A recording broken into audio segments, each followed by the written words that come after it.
말씀의 제목은 세 가지 십자가입니다. 이제 한 가지 오전에 끝냈습니다. 이제 두 개의 십자가가 남았는데 여러분들에게 어려운 마음의 부담을 드리는 그런 설교가 아니기를 그렇게 기도하고 또 그렇게 나아가고자 합니다. 부담이 되는 설교로 받지 마시고 하나님께서 주시는 거룩한 그런 음성으로 듣는 시간 되었으면 좋겠습니다. 오늘 주님께서 겟세마네 동산에서 보여주시는 모습은 우리에게 깊은 도전이 되는 그런 장면입니다. 십자가를 눈앞에 두시고 처절하게 몸부림치시면서 기도하시는 그 예수님의 모습은 어쩌면 죽음 앞에서 하시는 기도를 놓고 봤을 때 우리들에게도 어쩌면 인생의 죽는 날까지 붙들어야 할 십자가가 무엇인지, 죽음을 앞두고 하는 기도니까 그렇죠?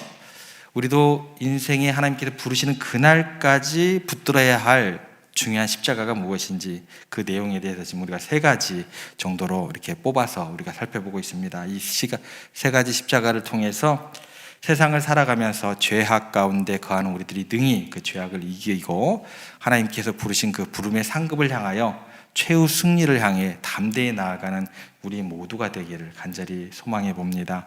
오늘 우리가 두 번째 묵상해야 할 주님의 가르치시는 그 사명, 십자가는 뭐냐면 사명의 십자가다라는 것입니다. 한번 저희가 따라해 보겠습니다. 사명의 십자가. 사명의 십자가는 우리의 삶의 방향을 결정짓는 굉장히 중요한 열쇠가 되는 십자가입니다. 예수님께서 지금 두 가지 선택의 기로에 놓여 있는 것입니다. 그 두 가지 선택이라는 것은 뭐냐면 아버지의 뜻과 예수님 자신의 뜻 사이에서 극심한 지금 갈등을 겪고 계시는 장면입니다. 선택의 기로에 서 있는 그런 장면이다라는 거예요. 예수님께서 인간의 몸을 입고 오셨잖아요. 그러니까 예수님은 인간의 나약한 모습이 그대로 그 사역 가운데, 그 성품 가운데 내재되어 있다라는 거예요. 그래서 인간적인 나약함과 또 하나님의 아들로서의 그런 어떤 그런 완벽함, 그죠? 그 숭고한 사명 사이에서 깊은 고뇌에 빠지는 어떤 그런 갈등이 오늘 본문에 나오게 된다라는 것입니다. 그러면 이렇게 질문을 해볼 수 있어요.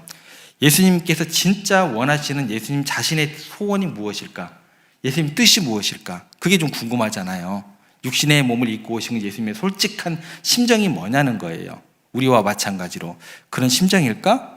그거 한번 생각해 볼 만하다라는 것입니다. 39절 말씀 보겠습니다. 예수님의 솔직한 심정이 무엇인지 한번 39절 가지고 우리가 생각해 보겠습니다. 함께 읽겠습니다. 조금 나아가사 얼굴을 땅에 대시고 엎드려 기도하여 이르시되 내 아버지여 만일 할만하시거든 이 잔을 내게서 지나가게 하옵소서. 그러나 나의 원대로 마시옵고 아버지의 원대로 하옵소서 하시고. 자, 질문 드리겠습니다. 예수님의 솔직한 심정이 뭐예요? 저는 하나님의 뜻을 받들어서 십자가를 넉넉히 감당하겠습니다. 이게 예수님의 솔직한 심정이에요? 아니죠. 신앙은 뭐다? 실제다예요. 솔직해지셔야 돼요. 꾸미지 마세요. 포장하지 마세요. 하나님 앞에서 뭘 그렇게 포장하려고 하세요? 전혀 의미 없는 얘기입니다. 예수님의 솔직한 심정은 뭐예요? 아버지의 사랑만 바라고 있는 거예요. 아버지의 사랑으로 이 인간적인 고통 피하고 싶다라는 거예요. 이 십자가 정말 피하고 싶습니다. 이게 뭐예요? 예수님의 솔직한 심정이에요. 이거를 그럴듯하게 거룩하게 우리 예수님은 십자가를 향해 담대히 나아가셨더라, 그런 얘기가 빠지면 안 된다라는 거예요. 그런 얘기만 전하면 안 된다라는 거예요. 예수님께서 아버지께 간절히 호소하는 내용이 뭡니까? 아버지, 만일 할 수만 있으시면 이 잔을 내게서 제발 옮겨주세요. 저 인간적인 고통 이거 피하고 싶습니다. 이 마음의 표현을 하고 계십니다. 아버지의 사랑에 대한 절박한 외침이다라는 거예요. 아버지 부르면, 어머니 부르면 어때요, 여러분들? 자녀들이 가슴이 철렁 내려앉죠? 또 뭘 부탁하려나? 그잖아요. 아버지, 바로 부탁으로 가지도 않고 아버지, 어머니, 제게 제발 사랑을 베풀어 주세요. 뭐 이루어 주시도 아니에요. 사랑을 베풀어 주세요. 저를 불쌍히 여겨 주세요. 그 다음에 뭐라고 해요? 제 육신의 간절한 소망은 이렇게 전개를 지킨다는 거예요. 하나님 아버지 입장에서 얼마나 난처해요, 그죠? 아버지, 저를 사랑해 주세요. 사랑해 주세요. 그래 놓고 제 육신의 소원은 이 십자가를 피하는 것입니다. 어쩌라는 거예요, 하나님께서? 너무 힘들잖아요. 사랑하는 아버지께 모든 어떤 자기 어떤 뭐라 그럴까요? 성부, 성자, 성령, 하나님으로서의 그 뭐라 그럴까요? 거룩한 심성, 품성, 그 거룩한 본체, 그거 다 내려놓는 거잖아요. 하나님이시면 같은 동등됨을 취하시는 그런 입장이면 같이 거룩해야 되는 거 아니에요? 자기 체면 다 내려놓고 사랑하는 아버지께 모든 체면 다 내려놓고 사랑으로 호소하는 모습, 그 모습이다라는 거예요. 근데 이게 이제 끝까지 가지 않는 그런 모습으로 나타나게 되는 거죠. 결과적으로는 어떻게 돼요? 결국 예수님께서는 자기의 인간적인 바램, 그 소망을 내려놓으시고 거룩한 소망, 하나님 아버지의 뜻을 선택하시게 되는 그런 모습으로 나타나게 됩니다. 42절 한번 가보겠습니다. 어떻게 선택을 하시는지 42절 저희가 다시 한번 보겠습니다. 다시 두 번째 나아가 기도하여 이르시되 내 아버지여 만일 내가 마시지 않고는 이 잔이 내게서 지나갈 수 없거든 아버지의 원대로 되기를 원하나이다. 이 아버지의 원이 뭘까요? 하나님 아버지께서 예수님께서 맡기신 인류 구원의 숭고한 사명이 될 것입니다. 그러니까 결과적으로는 그 사랑 내려놓고 인간적인 고통을 어떻게 하는 거예요? 감수하시면서 결국에는 사명을 붙드시는 예수님의 모습을 우리가 보게 됩니다. 여러분의 인생 가운데에서도 정말 중요한 결단의 순간이 한 번은 있으십니다.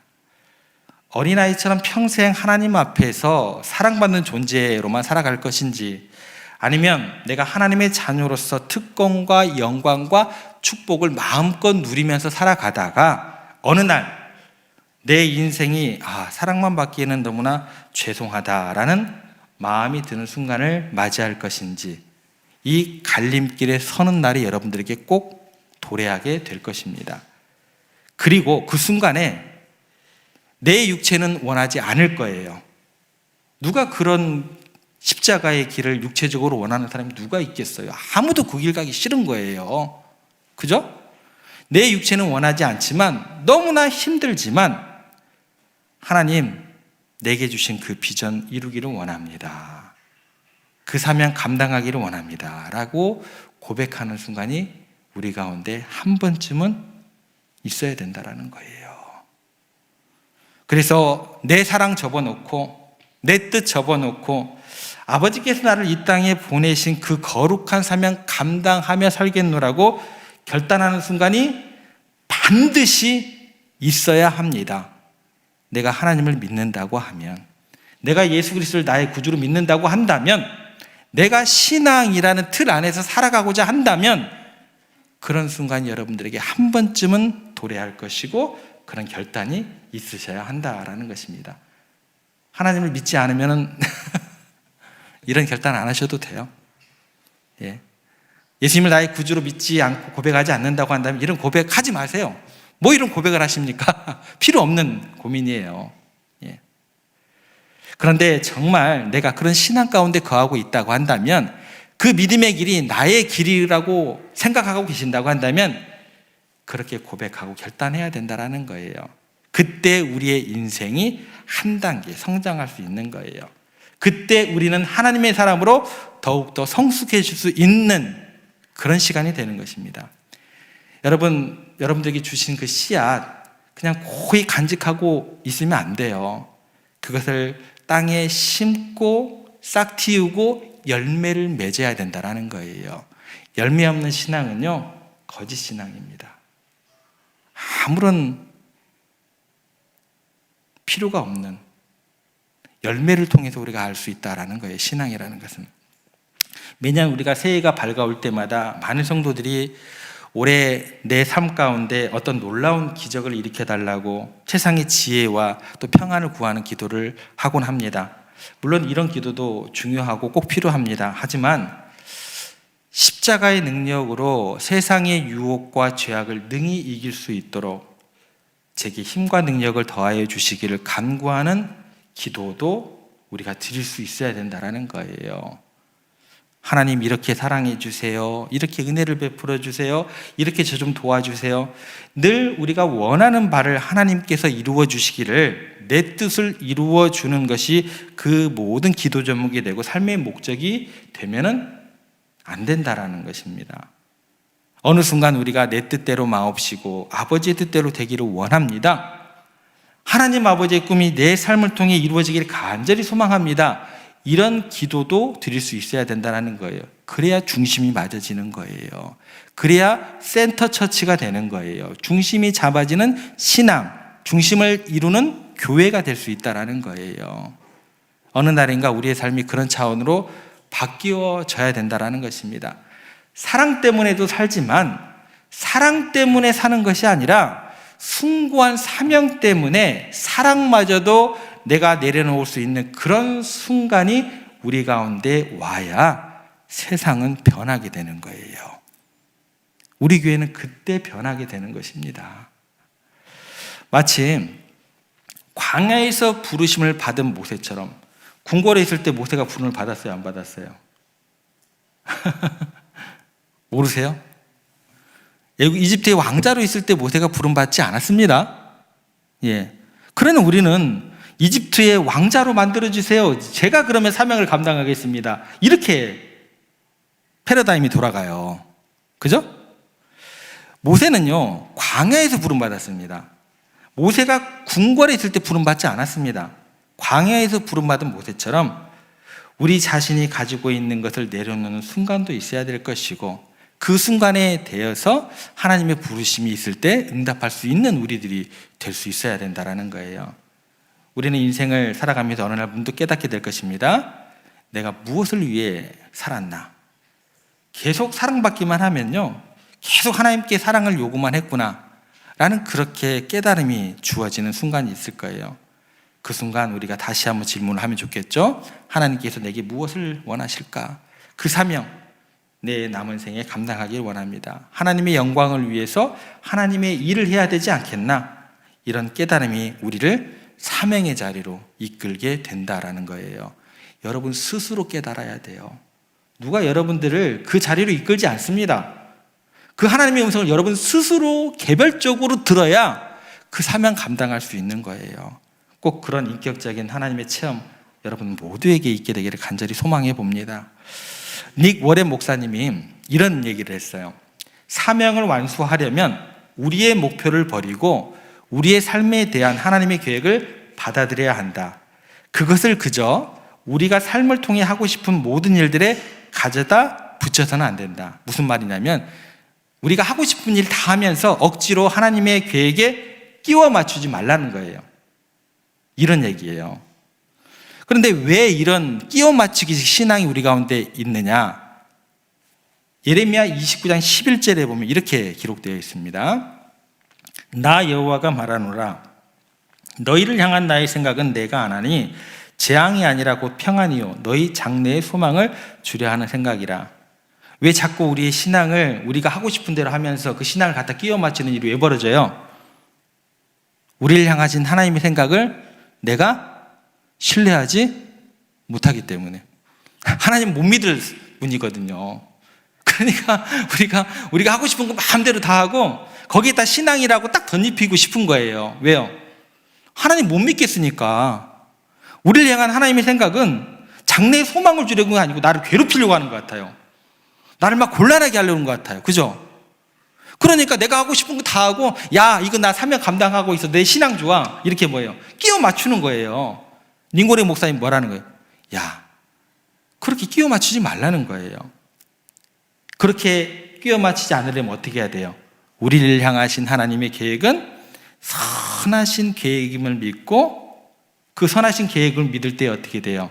우리의 뜻을 내려놓고 그분의 뜻을 구할 수 있게 되는 것입니다.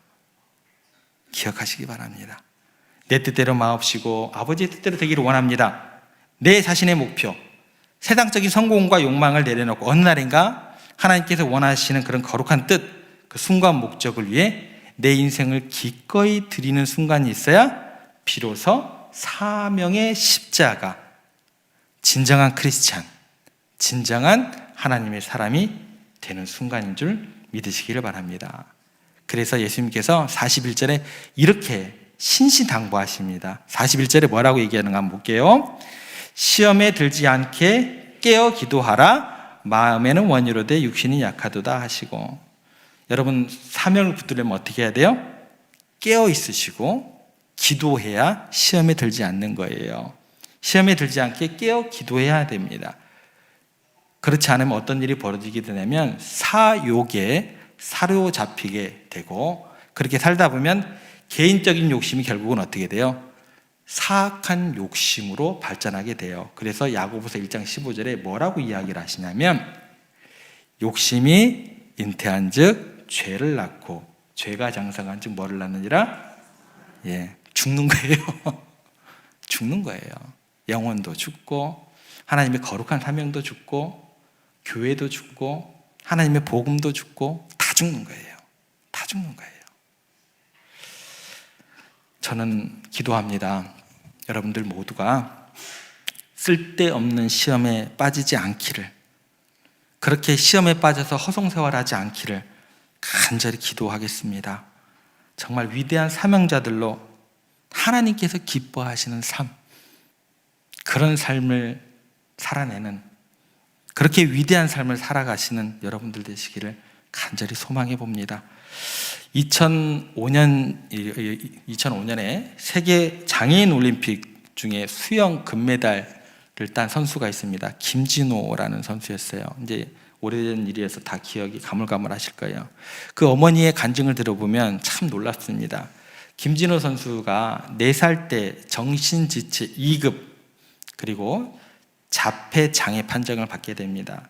그의 어머니 이제 이름이 유현경 씨였고, 이 진호가 2대 독자였어요. 근데 자폐장애라는 환자라는 사실에 큰 충격을 받게 됩니다. 그래서 이제 죽을 생각을 매일 하게 되는 거예요. 자폐라는 장애도 힘든데 주위의 오해와 편견 때문에 더욱더 괴로워지게 됩니다. 초등학교에 들어간 아들이 한 달 만에 그 장애 때문에 학교에서 쫓겨나다시피 이렇게 돌아오게 됩니다. 3년에 걸쳐서 이제 특수 재활 치료를 받았지만 차도가 보이지 않았어요. 그러니까 이제 그렇게 암담하다 보니까 미래에 대한 불안 또 긴장감 속에서 눈물로 지내는 날들이 계속해서 많아지고 수천 번을 죽을 생각까지 하게 됩니다. 아파트 11층에 살고 있었어요. 11층 아파트에 살면서 신발을 이렇게 나란히 2개의 신발을 놓고 뛰어내릴 생각을 여러 번 했습니다. 얼마나 힘들고 어려웠는지, 진호가 이제 괴성을 지르면 어머니도 막 화가 나가지고 막 미친 듯이 막 진호를 향해서 집에서 막 괴성을 지르는 거예요. 아이가 힘들어 하면 또 막 사정없이 때리기도 하면서 죽어버려라, 죽어버려라, 차라리 제발 좀 죽어버려라 라고 하면서 소리 지르기도 했어요. 그러니까 어머니가 막 때리니까 어떻게 해요? 그 아이가 맞아야죠. 어떻게 해요? 어머니에게 맞아서 온몸이 이제 멍이 든 채 자다가 흐느끼는 거죠. 아프니까. 흐느끼는 그 아이를 보면 가슴이 찢어지는데 아프기 시작합니다. 그런데 항상 진호와 세상에 대한 원망과 불편으로 그 어머니가 이제 가득 살아가는 거죠. 하필이면 너는 내게 태어나가지고 내 인생까지 망치냐고, 너 때문에 내 인생은 이게 뭐냐고, 없는 거나 마찬가지다라고 아이를 구박 안 할 수가 있어야 되죠. 미워하고 증오하기까지 했습니다. 해결될 수 있는 유일한 길은 뭐예요? 둘 다 죽는 것이죠. 그죠? 그런데 어느 날 그렇게 절마다의 밑바닥에서 공포에 그렇게 질린 막 울음을 토해내는 중에 심장을 찌르는 듯한 진호의 괴성이 들려오는 것 같았어요. 근데 그게 진호가 소리 지르는 게 아니었어요. 이게 하나님의 음성이었습니다.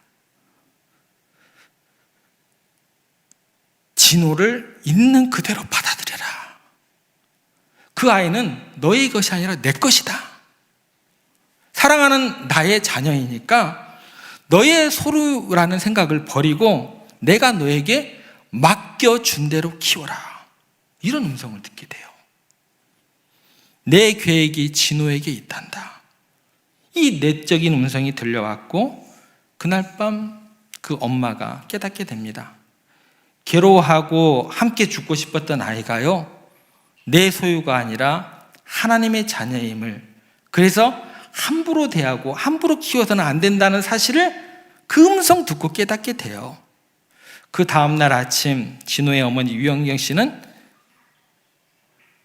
사명자로 다시 태어나게 됩니다. 진호는 하나님의 자녀이며 하나님의 계획이 우리 아들에게 있으며 그 아들을 잘 키우도록 나에게 사명을 맡겨주셨다라는 것을 깨닫고 되뇌이기 시작합니다. 그때부터 유영경 씨는요, 진호라는 아이를 새롭게 새 마음을 가지고 키우기 시작했고 하나님의 뜻이 있다는 것을 깨달으면서 자폐아를 키우는 것을 자신의 사명으로 자각하기 시작하게 됩니다. 사명을 깨닫기 전에는 그 일이 뭐예요? 괴롭죠. 괴로운 일 자체였어요. 힘든 일이었어요. 짜증나는 일이었어요. 그냥 속이 상하는 일이었어요. 그냥 죽고 싶은 일이었어요. 언제까지? 사명을 깨닫기 전까지는. 그런데 사명을 깨닫는 이후부터 똑같았던 그 일이, 똑같았던 그 아이와 그 생활이 어떻게 되는 거예요? 순간 삶의 목적이 되었다고 고백을 하게 됩니다. 여러분, 사명을 깨달으면요, 의미가 주어지는 거예요. 순간 의미가 사명 가운데 주어지게 되는 것입니다. 나를 가장 힘들게 했던 그 고난의 십자가요, 사명의 십자가로 변화되는 놀라운 역사가 사명의 십자가, 사명 가운데 우리 가운데 주어지는 결과가 된다라는 거예요. 그러나 여전히 내 사역, 나의 편한 것, 내가 원하는 것, 그것만 붙잡는다고 한다면 영원히 우리는 어떻게 돼요? 짜증난만, 힘들고 고난스럽기만 하고 영원히 시험에 들 수밖에 없게 됩니다. 하지만 십자가를 지기로 그 사명 가운데 거하기로 하는 순간, 그 순간은 나는 하나님 안에서 거룩하고 위대한 삶으로 뒤바뀌게 되는 것입니다. 여러분, 부디 여러분의 삶을 통해서 시험에 들지 마시기 바랍니다. 하나님 앞에서 여러분에게 하나님께서 주어주신 그 고난을 내 뜻대로 여기지 않게 해 주시고 아버지의 뜻대로 되기를 원하나이다 라고 그렇게 고백을 하시면서 사명의 십자가로 붙드시고 그렇게 담대히 믿음의 길을 걸어가시면서 우리 주님께서 예비하신 그 복된 면류관의 길을, 면류관을 얻고 그렇게 최후 승리를 얻는 여러분의 일상이 되기를, 2025년에 여러분들의 삶이 되기를 주님의 이름으로 축복합니다.